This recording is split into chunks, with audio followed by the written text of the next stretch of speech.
Hello दोस्त, आज मैं आपके लिए लेकर आया हूँ क्लास 10 भौतिक विज्ञान अध्याय 1 प्रकाश के परावर्तन।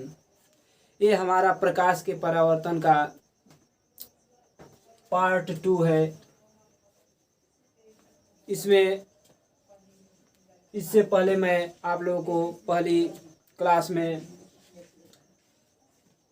गोलीय दर्पण कितने प्रकार के होते हैं इसके बारे में बताया था। आज हम पढ़ेंगे गोलीय दर्पण से संबंधित कुछ परिभाषाएं। ये आप लोगों के लिए बहुत ही इम्पोर्टेंट रहने वाला है, जो परीक्षा में बार बार पूछता है। पहला है, देखिए, दर्पण का ध्रुव। देखिए, गोलीय दर्पण से संबंधित परिभाषा है। कुछ परिभाषाएं ऐसी है गोलीय दर्पण से संबंधित जो निम्न है। पहला, दर्पण का ध्रुव। देखिए, गोलीय दर्पण के परावर्तक तल के मध्य बिंदु को दर्पण का ध्रुव कहते हैं। इसे P से प्रदर्शित करते हैं। आइए दर्पण के ध्रुव को समझते हैं चित्र से। देखिए, गोलीय दर्पण में आप लोगों को बताया था दो होते हैं, एक अवतल दर्पण होता है और एक उत्तल दर्पण होता है। एक अवतल दर्पण होता है और एक, देखो, अवतल दर्पण वह दर्पण होता है जिसका गोलीय खंड पर पालिश इस प्रकार किया जाए कि प्रकाश का परावर्तन दबे हुए तल से होता है। उसे अवतल दर्पण यानी कहते हैं। अवतल, ये आप लोगों का अवतल दर्पण है। और ये आप लोगों का उत्तल दर्पण है।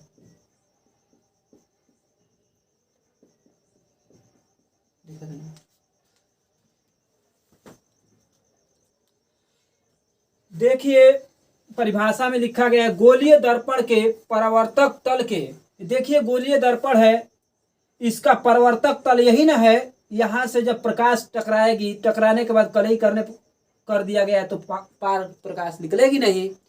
तो इसी परावर्तक पृष्ठ के जो मध्य बिंदु होता है, यही क्या कहलाता है? दर्पण का ध्रुव कहलाता है। उसी तरह उत्तल दर्पण में भी इसका मध्य बिंदु क्या कहलाता है? दर्पण का ध्रुव कहलाता है। यही आपका मध्य बिंदु क्या है? दर्पण का ध्रुव है। क्या है? ये भी दर्पण का क्या है? ध्रुव है। समझ में आई बात? अब हम लोग इसका दूसरा नियम पढ़ते हैं। देखिए, दूसरा गोलीय दर्पण से संबंधित दूसरा परिभाषा है वक्रता केंद्र। देखिए, गोलीय दर्पण जिस खोखले गोले के गोलीय पृष्ठ का भाग होता है, उसके केंद्र को वक्रता केंद्र कहते हैं। इसे C से प्रदर्शित करते हैं। देखिए, चित्र से इसे समझा जाए। देखिए, गोलीय दर्पण जिस खोखले गोले का भाग होता है, देखिए खोखला गोला रहा होगा। हम लोग कभी वृत्त बनाते हैं तो उसका केंद्र होता है ना, इसी तरह इस खोखले गोले का भी एक कटा हुआ ये भाग है। ये कटा हुआ भाग है, ठीक ना? ये अवतल दर्पण है, ठीक। इसे ऊपर से कलई कर दिया गया है। कह रहा है गोलीय दर्पण जिस खोखले गोले के गोलीय पृष्ठ का, किसका? ये पृष्ठ कैसा है? गोलीय है। गोलीय पृष्ठ का कटा हुआ भाग होता है। पृष्ठ का एक भाग होता है, उसके केंद्र को, यही ना केंद्र है, इसी केंद्र को वक्रता केंद्र कहते हैं। जिसे हम किससे प्रदर्शित करते हैं? C से प्रदर्शित करते हैं। यहाँ से यहाँ तक मिला दीजिए, ये बीचों बीच जो रेखा जाएगी, यही आपका P ध्रुव हो गया। पहली परिभाषा इसकी थी ध्रुव, दर्पण का ध्रुव, और वक्रता केंद्र हम लोग समझ लिए, ठीक। इसी तरह उत्तल दर्पण में इसे भी बना लीजिए आप लोग, अंदर की तरफ कलई किया जाए, ठीक। और उसके बाद आपको बताया गया है उसके केंद्र, यानी ये इस तरह बना होगा ना, वास्तव में ये कटा हुआ भाग है ना किसी गोलीय दर्पण का।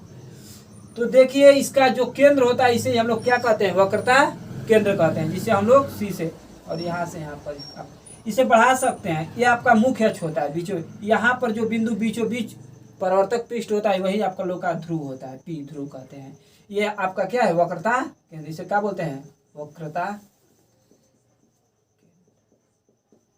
इस प्रकार अब हम लोग गोलीय दर्पण से संबंधित उसका तीसरा परिभाषा पढ़ेंगे। देखिए, गोलीय दर्पण से संबंधित परिभाषा में तीसरा परिभाषा पढ़ेंगे, वक्रता त्रिज्या। देखिए, वक्रता त्रिज्या होती क्या है। ये भी एक गोलीय दर्पण जिस खोखले गोले का कटा हुआ भाग होता है उसकी त्रिज्या को गोलीय दर्पण की वक्रता त्रिज्या कहते हैं। अच्छा, आप लोग बताइए, हम लोग वृत्त पढ़ते हैं ना, एक केंद्र होता है ना, केंद्र से वृत्त पर कहीं मिलाने वाली रेखा, कहीं पर मिलाने वाली रेखा वक्रता त्रिज्या कहलाती है ना। उसी तरह ये गोले का ही तो कटा हुआ भाग है, ये केंद्र है और केंद्र से ध्रुव है, ये आपका सी केंद्र है। अब बताइए, केंद्र से वृत्त की परिधि पर मिलाई जाने वाली रेखा मैथ में पढ़ते हैं हम लोग, वक्रता त्रिज्या कहलाते हैं। उसी तरह यहाँ पर भी तो वही बात है ना, यानी वक्रता केंद्र और ध्रुव, इस तरह भी परिभाषा आप दे सकते हैं वक्रता त्रिज्या की।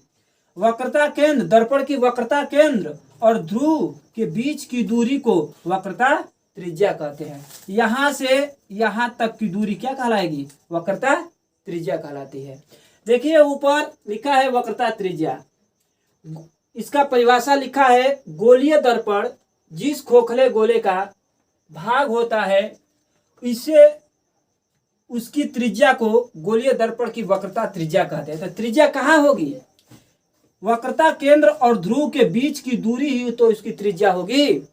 इस प्रकार ये अवतल दर्पण में हम लोग देखें,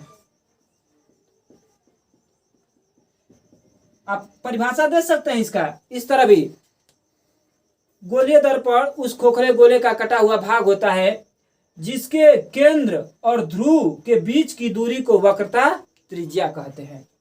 ये क्या है, वक्रता त्रिज्या। उत्तल दर्पण में देख लिया जाए इसे, उसी तरह बनेगा। देखिए, इसे अंदर की तरफ कलई करेंगे हम लोग। ये हम लोग का मुख्य अक्ष होता है, ये वक्रता केंद्र सी है, ये दर्पण का ध्रुव है, और वक्रता केंद्र और दर्पण के ध्रुव के बीच की दूरी को वक्रता त्रिज्या कहते हैं। यहां से यहां तक की दूरी क्या है, वक्रता त्रिज्या कहलाती है। ये आप लोग का अवतल दर्पण में हुआ, ये आप लोग का उत्तल दर्पण में हुआ। ठीक है ना। अब हम लोग इसका चौथा परिभाषा पढ़ते हैं, आइए देखते हैं इसे। देखिए, मुख्य अक्ष, चौथा परिभाषा है मुख्य अक्ष। मुख्य अक्ष होता क्या है, पहले चित्र से देख लेते हैं। देखिए, एक गोलीय दर्पण है, यहाँ पर अवतल दर्पण है, कलई कर दीजिए इसे। ये देखिए, वक्रता केंद्र है सी, ये दर्पण का ध्रुव है, और यहां से यहां तक की दूरी वक्रता त्रिज्या है। तो याद रखिए, दर्पण का ध्रुव किसे कहते हैं, दर्पण के वक्रता केंद्र और ध्रुव से होकर जाने वाली रेखा, या वक्रता केंद्र और दर्पण के ध्रुव को मिलाने वाली रेखा दर्पण का मुख्य अक्ष कहलाती है। क्या कहलाती है, मुख्य अक्ष। याद रखिएगा, इस तरह भी परिभाषा दे सकते हैं, दर्पण की वक्रता केंद्र और ध्रुव से होकर जाने वाली रेखा दर्पण का मुख्य अक्ष कहलाती है। देखिए, इसे उत्तल दर्पण में भी देख लिया जाए, पहले इसका अंदर की तरफ होगा। ये पी ध्रुव है, दर्पण के ध्रुव क्या है, पी है, और ये वक्रता केंद्र सी है। यहां से यहां तक दूरी वक्रता त्रिज्या आर है। तो दर्पण की वक्रता केंद्र और ध्रुव को मिलाने वाली रेखा या इससे होकर जाने वाली रेखा को दर्पण का मुख्य अक्ष कहते हैं। इसको क्या कहेंगे, मुख्य अक्ष। देखिए, परिभाषा में लिखा है, दर्पण के ध्रुव, ये ध्रुव है, और वक्रता केंद्र, ये वक्रता केंद्र है, से होकर जाने वाली रेखा, यही रेखा न जा रही है, यही रेखा न जा रही है, इसे ही हम लोग क्या कहते हैं, दर्पण का मुख्य अक्ष कहते हैं। इसे दर्पण का मुख्य अक्ष कहते हैं। निम्नलिखित चित्र में, इस चित्र में देखिए पी सी दर्पण का मुख्य अक्ष है। ये पी है और ये सी है, ये रेखा जो बीचों बीच जा रही है यही दर्पण का मुख्य अक्ष कहलाती है। इस प्रकार मैं अगली वीडियो में इसके आगे का क्वेश्चन आपके लिए लेकर आऊंगा।